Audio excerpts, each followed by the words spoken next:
اعوذ باللہ من الشیطان الرجیم، بسم اللہ الرحمن الرحیم۔ سورہ یوسف میں کیونکہ حضرت یوسف علیہ السلام کا ذکر خیر بڑی تفصیل کے ساتھ بیان کیا گیا ہے، اس لیے اس سورت کو آپ علیہ السلام کے نام کے ساتھ ہی موسوم کیا گیا ہے،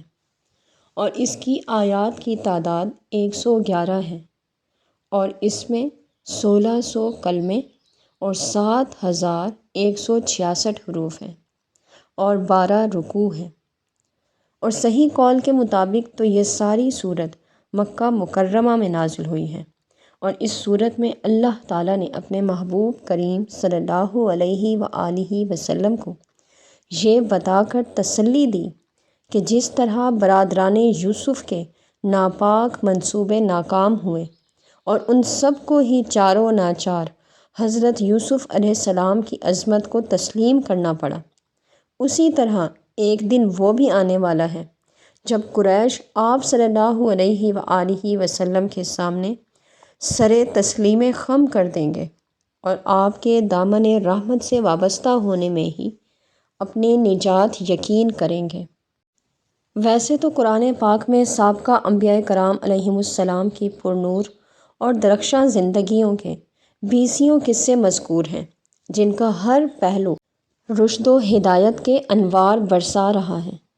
لیکن احسن القصص کے لقب سے صرف اور صرف حضرت یوسف علیہ السلام کی داستان حیات کو ہی نوازا گیا ہے۔ اور اس کی وجہ کیا ہے؟ تو اس کی وجہ ظاہر ہے تکمیل انسانیت کی منزل رفیع کی طرف جو راستہ جاتا ہے، اس کے سارے پیچ و خم، نشیب و فراز، پیش آنے والی دشواریاں، منزل سے دل برداشتہ کرنے والے سنگین مرحلے، منزل سے غافل کر دینے والے حسین و جمیل مناظر اور دل موہ لینے والی دلچسپیوں کو اتنی وضاحت اور صراحت کے ساتھ بیان کر دیا گیا ہے کہ کسی بھی قسم کے شک و شبہ یا ابہام کی کوئی گنجائش تک نہیں رہتی۔ پھر اس کٹھن اور طویل راستے کو طے کرنے کے لیے مسافر کو جس صبر، عزم، توکل، تقویٰ، حوصلے اور سیر چشمے کی ضرورت ہوتی ہے، اس کا ذکر بھی اتنے خوبصورت انداز میں کیا گیا ہے کہ اگر فطرت سعید اور نیک دل موجود ہو اور اس نعمت سے اللہ کسی کو محروم نہ کرے تو وہ اس منزل تک رسائی حاصل کرنے کے لیے بیتاب ہو جاتا ہے۔ وہ طوفانوں سے کھیلتا ہے، بپھری ہوئی لہروں سے آنکھ مچولی کرتا ہے اور ہلاکت انگیز گردابوں کا منہ چڑھاتا ہے، اور چٹانوں سے کبھی ٹکراتا ہے اور کبھی دامن بچاتا ہوا ساحل مراد کی طرف بڑھتا چلا جاتا ہے۔ تو جس پاکیزہ اور مقدس ہستی کی داستان حیات کا دامن اتنے انمول حقائق سے لبریز ہو، تو اگر اسے احسن القصص نہ کہا جائے تو پھر کیا کہا جائے؟ اور اگر قرآن اسے احسن القصص نہ کہے تو اور کون کہے گا؟ حضرت اسحاق علیہ السلام کے فرزند حضرت یعقوب علیہ السلام کا خانوادہ کنعان کے علاقے میں رہتا تھا۔ اللہ تعالیٰ نے آپ کو کثیر تعداد میں بیٹے عطا کیے ہیں جو خوبرو، دراز قامت، تنومند اور بڑے ہی محنتی اور جفا کش ہیں۔ آخری عمر میں حضرت یعقوب علیہ السلام کے گھر ایک بیٹے کی پیدائش ہوئی جو حسن و رعنائی کا اتنا اور ایسا حسین و جمیل پیکر ہے کہ جس سے حسین تر پیکر چشم فلک نے اس وقت تک دیکھا ہی نہیں تھا، اور جمال سوری کو حسن معنوی سے 4 چاند لگا دیے۔ حضرت یعقوب علیہ السلام اس پیکر دلبری اور زیبائش کو دیکھ کر پھولے نہیں سماتے تھے، اور یہ بیٹا جیسے جیسے زندگی کے مراحل طے کرتا جا رہا ہے، ہونہاری اور ارجمندی کے آثار ہی ظاہر ہوتے چلے جا رہے ہیں۔ نجابت و شرافت کا رنگ دن بدن نکھرتا جا رہا ہے، بڑے بھائیوں کے دل میں حسد کی چنگاریاں سلگنے لگی ہیں۔ 10-12 سال کی عمر ہے کہ ایک رات حضرت یوسف علیہ السلام نے ایک خواب دیکھا۔ آپ دیکھتے ہیں کہ 11 ستارے، سورج اور چاند انہیں سجدہ کر رہے ہیں۔ صبح اٹھ کر جب اس خواب کا ذکر اپنے والد بزرگوار سے کیا تو اپنے اس خواب کے آئینے میں انہوں نے اپنے اس نور نظر کے درخشاں اور تابندہ مستقبل کا مشاہدہ فرمایا۔ یعنی یہ خواب حضرت یوسف علیہ السلام کی منزل کا تعین کر رہا تھا، اور پہلے ہی یہ بتا دیا گیا کہ گلشن خلیل کا یہ خوبصورت پھول قبہ شرف انسانیت کی عظمتوں کو اپنے دامن میں سمیٹنے والا ہے۔ لیکن کیا ان جاویدانی عظمتوں کو پا لینے کا راستہ بہت ہی ہموار اور خوشگوار ہے؟ کیا اس پر گلاب کی نرم و نازک پتیاں بچھی ہوئی ہیں جن پر خرامہ خرامہ گزرتے جانا ہے، یا وہ راستہ تیز کانٹوں اور کھردری چٹانوں سے اٹا پڑا ہے کہ اس پر چلنے والے کا فرض ہے کہ وہ اپنے خون ناب سے ان کانٹوں اور چٹانوں کو لالے کی سرخی اور گلاب کی مہک بخشے، اور اپنی جواں ہمتی اور اولو العزمی سے ویرانوں کو جنت بناتا ہوا آگے بڑھے۔ قدرت الہی کے سامنے تو کچھ مشکل نہیں کہ آنے واحد میں گمنامی کی پستیوں سے نکال کر سچی عزت اور حقیقی ناموری کی بلندیوں تک پہنچا دے، اور کسی کی پیشانی پر پسینے کا ایک قطرہ بھی نمودار نہ ہو۔ لیکن اللہ کے احکام، اللہ کا طریقہ ایسا نہیں۔ فطرت کے تقاضے اس کے برعکس ہیں۔ بقول شاعر، برہنہ سر ہے تو عزم بلند پیدا کر، یہاں فقط سر شاہین کے واسطے ہے کلاه۔ تو مقام یوسفی کی بلندیوں پر للچائی ہوئی نگاہ ڈالنے والوں کو یاد رکھنا چاہیے کہ اس راستے کا پہلا مرحلہ ہی صبر آزما اور حوصلہ شکن ہے۔ کنواں ہے، تنگ، تاریک اور گہرا کنواں۔ بھائیوں کے ہاتھ گلے میں رسہ ڈال رہے ہیں اور پھر اسی کنویں میں لٹکا رہے ہیں۔ جب کنویں کی گہرائی نصف رہ جاتی ہے تو اوپر سے رسہ کاٹ دیا جاتا ہے۔ انجام سے بے نیاز ہونے کی ہمت اور حوصلہ ہے تو آگے بڑھو، فکر مت کرو، تمہیں رحمت خداوندی ضائع نہیں ہونے دے گی۔ جب تم گرو گے تو جبرائیل کے نورانی پر تمہیں تھام لینے کے لیے بچھے ہوں گے۔ لیکن اب دیکھنا یہ ہے کہ وہاں تک پہنچنے کے لیے تم کہاں تک صبر و ثبات کا مظاہرہ کرتے ہو۔ پھر مصر کا بازار ہے اور خاندان رسالت کا یہ خوبصورت پھول غلام کی حیثیت سے وہاں بکنے کے لیے لایا جاتا ہے۔ خریدار بولیاں دینے لگے ہیں۔ یوسف جو کل تک اپنے ماں باپ کی آنکھوں کا تارا بنا ہوا تھا، اپنی اس ذلت و رسوائی کو دیکھ رہا ہے اور خاموش ہے۔ کسی کو اس راز سے آگاہ نہیں کرتا کہ وہ کون ہے۔ لبوں پر خاموشی کی مہر ہے، آنکھ قدرت الہی کے کرشمے دیکھنے میں محو ہے، اور دل ہے کہ صبر کا دامن مضبوطی سے تھامے ہوئے ہیں، اور زبان اپنے رب کے فیصلے پر شکوہ کناں نہیں بلکہ شکر کناں ہے۔ آخر کار بادشاہ کا مدار المہام عزیز مصر سب سے زیادہ بولی دیتا ہے اور یہ نیلامی اپنے حق میں لے لیتا ہے۔ اب نہ تاریک کنواں ہے، نہ بھائیوں کی سرد مہری ہے اور سرزنشیں ہیں، نہ کارواں والوں کی درشتی ہے اور نہ بازار کی رسوائی۔ اب آزمائش ایک نیا روپ اختیار کر رہی ہے۔ مصر کے رئیس اعظم اور سلطنت کے مدار المہام کا عظیم الشان محل ہے، جہاں ہر سمت زندگی اپنی ساری رنگینیوں کے ساتھ محو خرام ہے۔ آرام و آسائش اور خورد و نوش کا شاہانہ اہتمام ہے، اور کئی سال عیش و طرب میں ڈوبے ہوئے اس ماحول میں بسر ہوتے ہیں۔ اب وہ کمسن یوسف جوان ہو گیا ہے اور اس کے حسن کی جادوگریاں محشر بپا کرنے لگی ہیں۔ محل کی جس روش پر چل کر نکلتے ہیں، دل قدموں میں بچھے چلے جاتے ہیں۔ خود عزیز مصر کی بیوی ہزار جان سے نثار ہے، لیکن آنکھیں ہیں کہ حیا کے بار سے اٹھتی ہی نہیں، ہونٹ ہیں کہ ہلتے ہی نہیں۔ آخر کار اس امتحان کی سنگینی اپنی انتہا کو پہنچ گئی جب عزیز مصر کی بیوی انہیں اپنے خلوت قدہ میں لے گئی اور سارے دروازے بند کر دیے اور کہا، جلدی کرو، اب کیا دیر ہے۔ اس کی اشتعال انگیز دعوت دی، لیکن یوسف معصوم نے معاذ اللہ خدا کی پناہ کہہ کر اس کی پیشکش کو حقارت سے ٹھکرا دیا اور بتا دیا کہ مقامی یوسفی پر پہنچنے کا خواب دیکھنے والوں، اس راہ میں ایسے پرخطر اور ہوش ربا لمحے بھی آتے ہیں اور مردان پاک یوں دامن بچا کر نکل جاتے ہیں۔ اس گناہ کی پاداش میں کہ تم نے عفت و عصمت کی دامن کو داغدار ہونے سے کیوں بچایا، آپ علیہ السلام کو جیل کی کوٹڑی میں قید کر دیا جاتا ہے اور پھر 9-10 سال اسی جیل میں گزر جاتے ہیں، لیکن نہ دل میں شکوہ ہے اور نہ زبان پر شکایت۔ دل اپنے رب کی محبت سے سرشار ہے اور زبان اس کی توحید اور کبریائی کے گیت گا رہی ہے اور کئی بھٹکے ہوئوں کو راہ ہدایت دکھا رہی ہے، یہاں تک کہ بادشاہ مصر ایک بھیانک خواب دیکھ کر بے چین ہو جاتا ہے اور اس کی تعبیر معلوم کرنے کے لیے اپنے وزیروں، دربار کے دانشوروں اور کاہنوں کو طلب کرتا ہے۔ سب کے سب بے بس ہیں اور اس خواب کو خواب پریشاں کہنے پر مصر ہیں۔ آخر ایک وہ شخص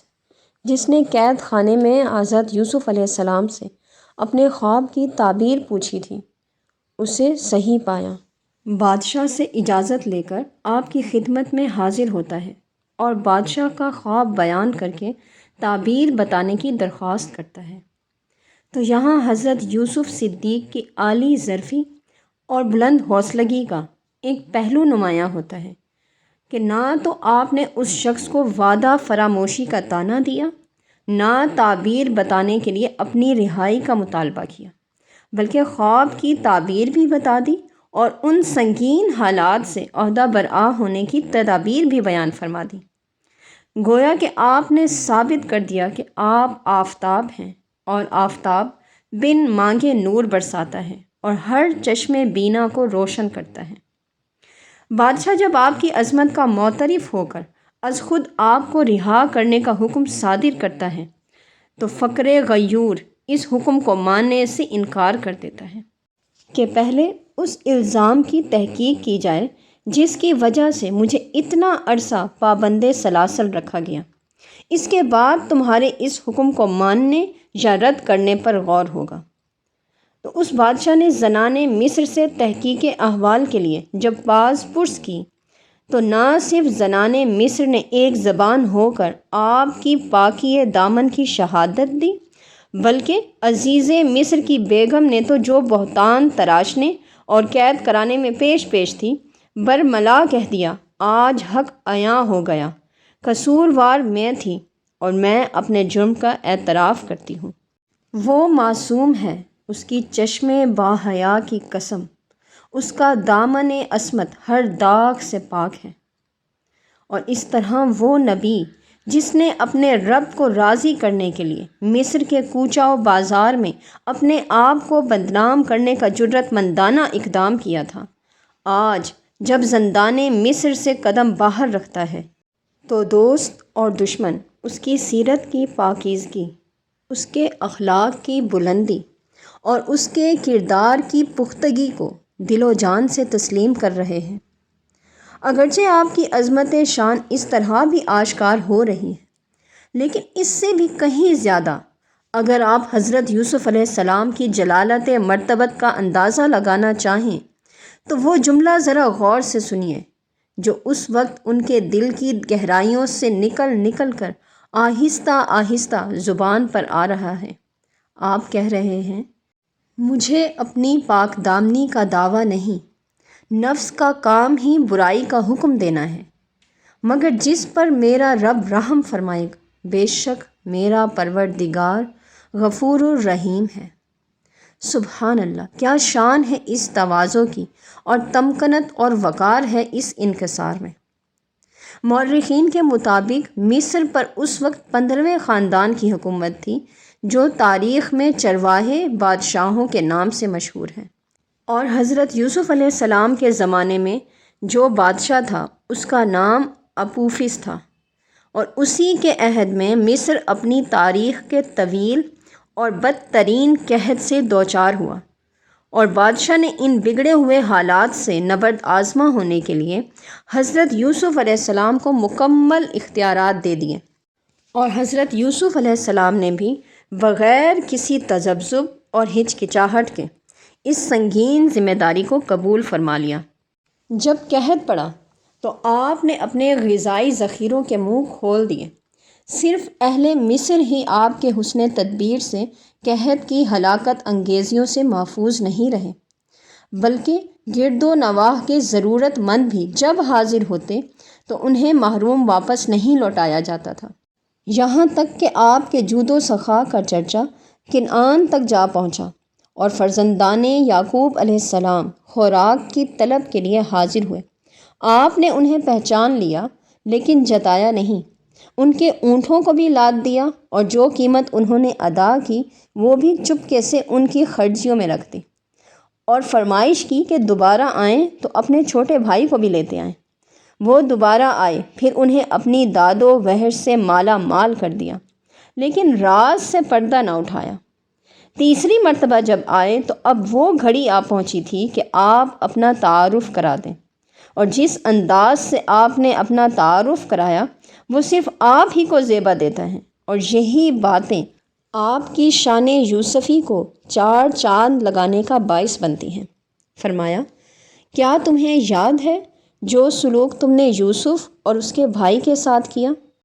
اس کی وجہ یہ تھی کہ ایسا نہ ہو کہ حقیقت سے پردہ اٹھنے کی وجہ سے میرے بھائی شرمندگی محسوس کرے، اس لیے فوراً فرما دیا، یعنی اس وقت تم ناواقف اور بے خبر تھے۔ ساتھ ہی ان کے ظالمانہ اس رویے کو خود ہی معذرت پیش کر دی، اور انہیں یقین بھی دلا دیا کہ وہ مطمئن رہیں، ان سے کوئی باز پرس نہیں کی جائے گی، اور بھائی حیرت سے منہ تک رہے ہیں۔ اس وقت بھی آپ کے دل میں غرور کا کوئی جذبہ بیدار نہیں ہوا، بلکہ فرما دیا، قد من اللہ علینا، بے شک ہم پر اللہ تعالیٰ نے یہ لطف و احسان فرمایا ہے۔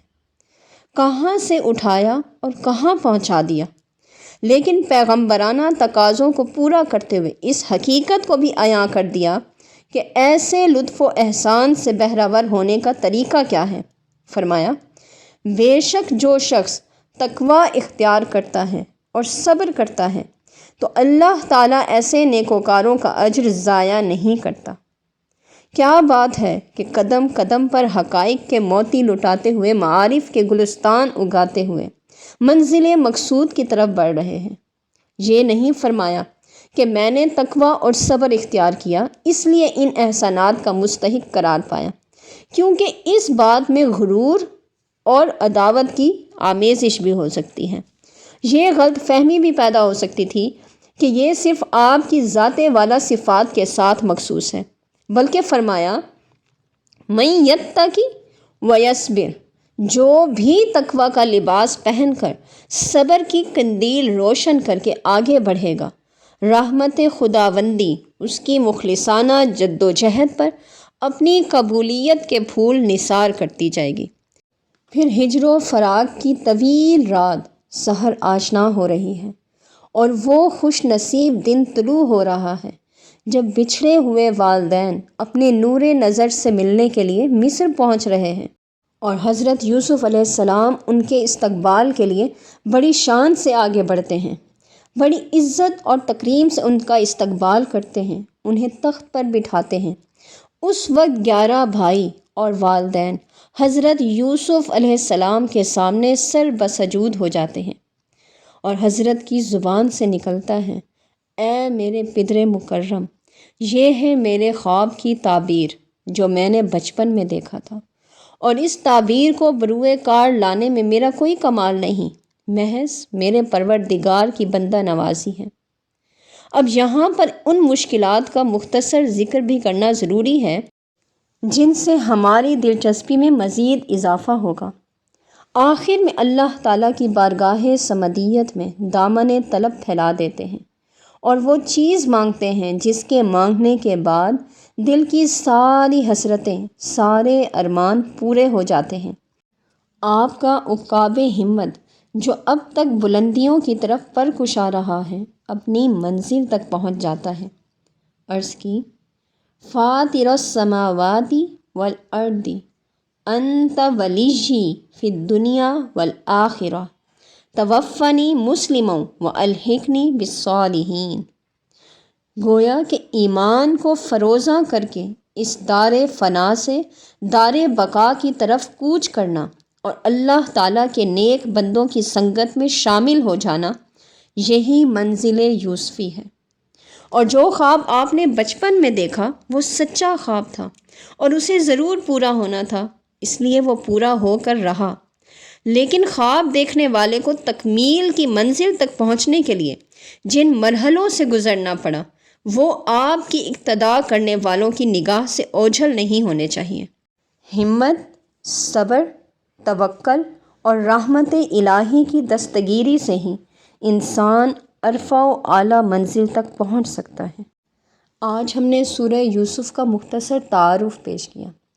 انشاءاللہ آئندہ نشست میں ہم سورہ یوسف کی آیات، ترجمہ اور اس کے موضوعات اور مضامین پر بات کریں گے۔ وما علینا الا البلاغ المبین۔